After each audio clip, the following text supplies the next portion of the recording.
નર્મદામાં ભાજપ દ્વારા લોકશાહીનું હનન કરવામાં આવતું હોવાના ગંભીર આક્ષેપ લાગ્યા। નાંદોદની ઉમરવા પોઈચા અને વાગીધા જેવી બેઠકો પર કોંગ્રેસ અને આપના ઉમેદવારોને ભાજપના નેતાઓ દ્વારા ડરાવવા ધમકાવવામાં આવતા હોવાની ફરિયાદો ઉઠી છે। ઉમેદવારોના ઘરે જઈ માનસિક ટોર્ચર અને પૈસાની લાલચ આપી ફોર્મ પરત ખેંચવા દબાણ કરવામાં આવી રહ્યું છે।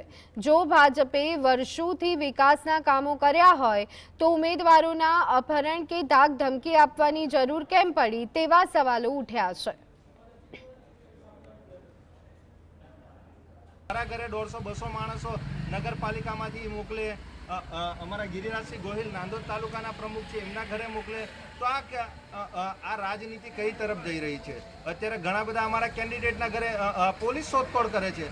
તો નર્મદા પોલીસને પણ અમારે નમ્ર વિનંતી છે કે સંવિધાનમાં અધિકાર આપ્યા છે કે કોઈ પણ માણસ આ ભારત દેશમાં ચૂંટણી લડી શકે છે। તો અત્યારે જો ભારતીય જનતા પાર્ટી ખરેખર અહીંયા ગાડી બોખલાઈ ગયેલી છે, એટલા માટે આ સિલસિલો એમણે ચાલુ કર્યો।